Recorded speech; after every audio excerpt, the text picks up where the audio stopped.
Rolling? Yeah. So this is part one of my Keyboardio unboxing. I'm just so excited about this. I wanted to show how I got here, how I ended up picking a Keyboardio, and I thought I would do that by talking about some of the most important keyboards in my life. This is the first keyboard I ever cared about. It was the Microsoft 4000. I got it about 10 years ago, maybe 2007. Before that, I would just use whatever keyboard came with my computer or what have you. I used it without this optional stand thing, just like so. And what I like about it is it keeps the hands apart. It's got this little padded thing. I never got into the media keys too much. Like, they would just work sometimes or not other times. It'd be inconsistent, like a Windows update might break it. Never got into the zoom or these kind of buttons, but I was noticing how wiggly the buttons are. They're kind of squishy. Totally rubber domes, but it served me well, and to the point where I thought I would use it once I went Macintosh at my new job, but the muscle memory ingrained in me on that control key, I couldn't get used to using what is the Alt as the command key. And so ultimately ended up getting the Keyboardio because I was trying to find the Mac equivalent of this. And once I started looking at ergonomics, it didn't make sense to go with the staggered rows anymore.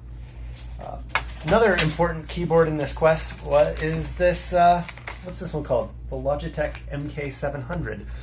I bought this at a Staples. I wanted a mouse. Logitech makes great mice, and it has that flying fast scroll wheel thing. And this came with it. I thought, oh, I'll just get this. Maybe a keyboard upgrade time. I had taken my split one to work. And so I thought, well, like, how bad could it be? But it is awful. Oh, when you push the keys down, they feel kind of mushy, and then they like squeak, kind of like, they're just like, oh, listen.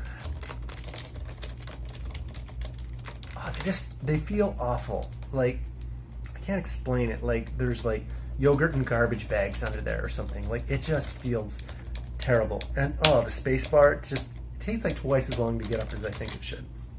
Awful. So why I call this an important keyboard in my quest is it was the first one I ever tried that I just despised, and made me really think like the quality of a keyboard is worth a lot. And just because this came free with the mouse that I wanted, that's not good enough. That's not a reason to ever use a keyboard you don't like. You should really care. Then of course, the standard keyboard that I've used the most is the Apple standard one. It's built into laptops as well. As far as rubber domes go, it's kind of nice. It feels clean and clicky the way that laptops usually do. But compared to some of the mechanical keyboards that I've just used like for months at a time, you know, I don't like it as much. You'll notice this one has a few changes. I've pried up all the keys with a guitar pick to switch it to Colmac view, which is an ergonomic decision I made a few years ago. And I've used some of my daughter's glittery stickers as just tactile indications of where my fingers are on that home row. It doesn't take much, just a subtle indication.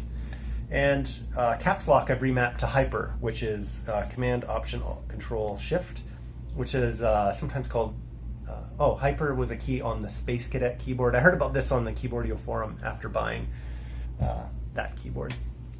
And then this has been the one that I've been using for the last 6 months or so. It's the French version. And so like how different could that be? It's pretty different. Like the function key isn't here. There's this extra universal symbol. You've got this tiny little ISO enter key. And the reason I switched was so that I would have that sort of frustrating muscle memory detachment feeling as I get used to a different keyboard. So hopefully that softens up the mental plasticity as I switch keyboards. To date, the nicest keyboard I have ever touched was a Matthias Ergo Pro. They're pretty nice. I went to their head office in Canada just to try the switches that come with the Keyboardio because I wanted to decide which one I would get. So this is the clicky. This is the linear. Tactile, sorry. And I slightly prefer the clicky. I asked about I'd say 25 people what they thought. Not that it was going to really sway me, but most people preferred the clicky to the quiet. And some people said if I had to pick for myself, I'd go clicky, and for my office mates, I'd pick quiet. So we'll see what they think. I'm so excited for the Keyboardio. The main things that I wanted was split and mechanical. I was really surprised Apple doesn't provide an option. Like if you read about like the pronation and ulnar deviation, like all the common ergonomic issues, the Apple keyboards, they're just kind of traditional, like the QWERTY keyboards that have been around for 200 years, and there's no good reason for that. So I ultimately decided I wanted something with either ortholinear, which is where all the keys are lined up in grids and rows, or something with column stagger, which is more like the columns go straight, but they're not lined up, kind of like your fingers. And so the Keyboardio has all that, and as a great bonus, it moves a lot of the keys off your pinkies to your thumbs. So I'm excited about that. I'm going to make an unboxing video when that comes out too. The end.